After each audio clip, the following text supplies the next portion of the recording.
All right, so in this video, I'd like to go over different type of colored pencil techniques. There's going to be two parts to the video. Part one, okay, which includes consistency, variation, blending, and then the gradient value. The second video that I'm going to create will include part two, which would be coloring in this illusion here. And for this, don't start this until I go over it. You're going to be looking at the color wheel. We're going to be looking at where a light source would be coming from, how you would blend your colors and change the value of your colors pending where the light source is coming from, right? And so all of these things we're going to work on as a class before we start our final draft. So the first thing I'd like to go over, to go over is the worksheet. So you can do one of two things. You can print the worksheet out, which probably would be your best bet if you had a printer, and just work right onto this worksheet. If you don't have a printer or access to a printer, like it doesn't have ink or whatever, try to draw this out as best you can in your sketchbook on a separate piece of paper. Using a ruler, please try to make your squares neat. I want to see that you put some time into it. I don't want to see these quick little boxes being drawn up, but neatly done on a sheet of paper, and then you could practice your techniques on that. All right, so what you're going to need for this are your colored pencils. So I have a whole assortment of colored pencils here that I'm going to work with. And it doesn't matter what colors you're using. You can use the same exact colors that I use, or you could use different colors. It's totally up to you. Consistency is really important. Consistency would be like the making sure that the pencil line is consistent, meaning that the pressure that you're keeping the pencil at is consistent. So it's not, like the harder you press down on the pencil, the darker it becomes. The lighter you press down on it, the lighter it becomes. It's about control and controlling one consistency of that pencil being applied to the paper. So for this, you can use any color you would like. But there are two different approaches that I could say you could use. So number one would be when you're filling in a space, you want to fill in the entire space. You don't want to leave any white space. So what I find a lot of people do is as they're coloring, okay,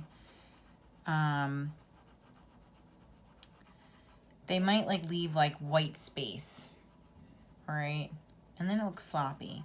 And maybe it's inconsistent because there's white space showing, and then there's darker variations, right? And then it might be darker and then lighter in certain areas. And to me, that looks like it's rushed, unless you're doing it purposely, for a certain type of texture you're trying to create. So right now I'm on probably a medium type of pressure. I'm not putting too much pressure on it, so it's not really dark, and I'm not putting too little pressure on it where it's really light. It's kind of like a medium pressure, but I'm holding that pressure. And notice as I work, I'm working top to bottom, and I'm almost doing lines, right? Up and down type lines. And I find that, and then even just going over it a little bit, this helps to create that consistency, okay? Another approach that I use sometimes when I color is a circular motion, okay? So I do a circular motion to fill in my space. Another thing you want too is to make sure that there's nothing occurring underneath the table, because whatever happens underneath the table will create little points and marks on your colored pencil. So you want to make sure you're working on a clean surface. Right now I'm working on my drawing table, so there are little paint marks underneath the table.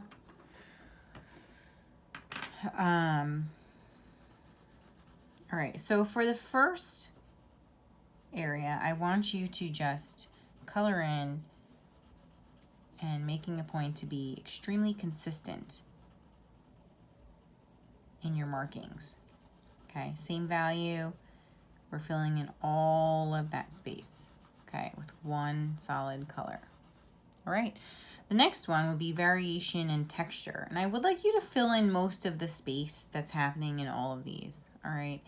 I don't want to see just a little tiny space. I would say fill in at least 80% of it. Variation in texture. So this would be like, let's say that you were using a colored pencil to create a texture like grass or, I don't know, something in nature, right? I might get a variety of colors to work with, right? So if I were going to create a texture, right, this might look like grass, right?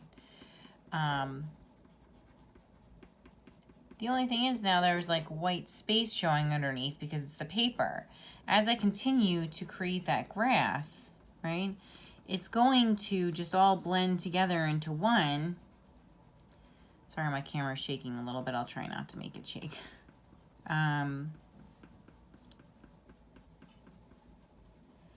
It's all blending together and it's not looking so much like that texture anymore that I was trying to create. Okay. So how do you demonstrate variation? Well, you could take your pencil and you could put more pressure on it, right? So you can have, I'm going to try and do this lightly so my video doesn't shake. So you have darks and lights of just that one color, and you can see that now this texture I'm creating, there's variation within it, right? I could also add colors. So not all grass is one color green. There's all different variations of green within that grass. So maybe I'm going to start adding in other green colors into the space I have here. Right, and I know I'm using the idea of grass, but this could go for any type of texture. If something, let's say there's someone with brown curly hair, right? This would be a texture. So in this little box, you can sample out a few different types of textures. Okay, this could be a texture, right? It could be sand. It could be stubble on someone's face, right? And then if I add darker value to it by adding more pressure, creates more variation, right? Or darker squiggles into the space creates more variation. And I could also add different colors, like some people have red in their hair, right? Or, I don't know. This could be anything. It could be yarn, it could be a rug, right?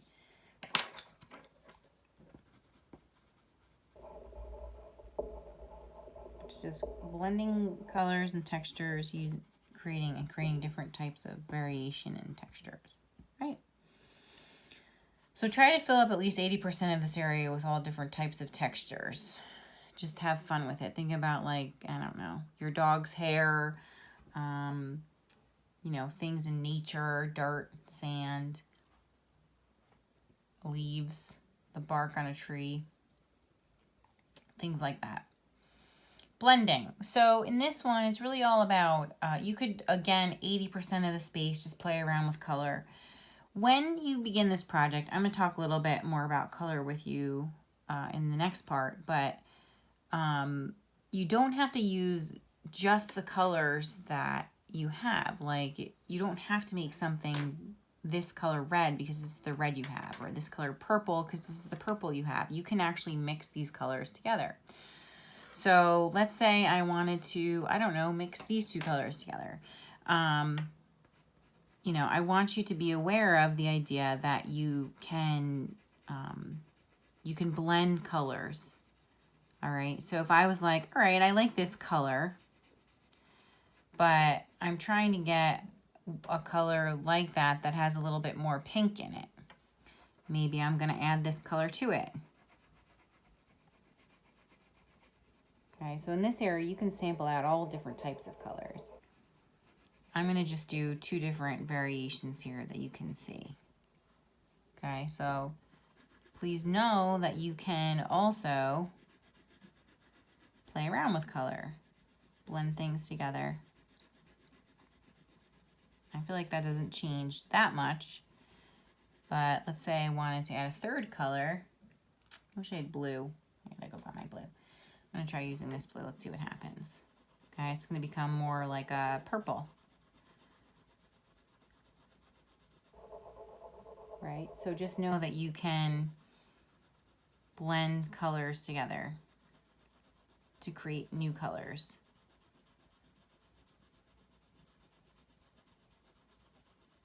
Right, and then I can also reapply other colors on top of to also add to. Right. Say I wanted a green, but I wanted it more to be like a mossy yellow green.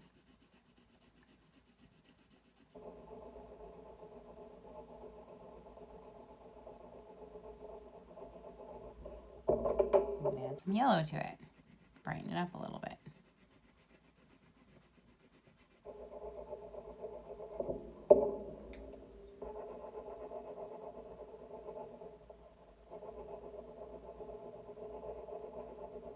Sometimes when I work with colored pencils, I actually hold my pencils like this so I can switch back and forth between them. Okay, so it'd be blending. Again, try to fill in 80%, just practice. Gradient would be looking at the idea of being able to take one color and create a dark value, a middle value, and a light value, and blend them together into a smooth gradient from a dark middle to a light. And the reason I wrote value is because another word for dark or light in art would be the value of something, right? So I'm going to just take a color, and I want you to try and again use up 80% of that space, but start with like putting a lot of pressure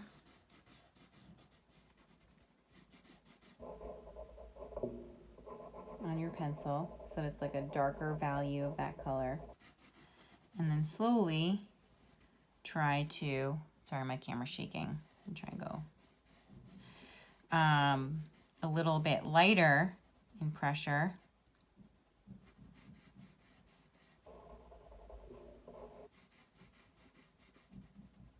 In fact, since I'm going to try and get this whole area, I'm just going to start light.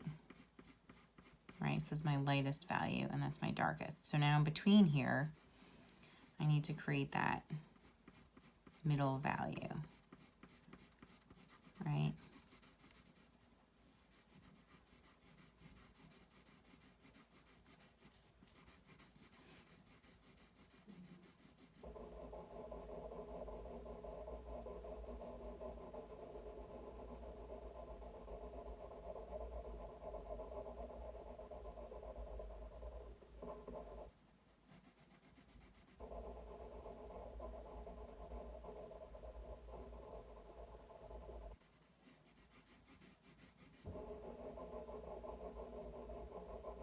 So right now I'm putting, you can't obviously see, but I'm putting more pressure the higher up I go, and I'm keep going over it a few times, and then putting less pressure on it the further I get down to the bottom. All right, so these 4 activities I would like you to work on today, and then next week I will start going into part 2.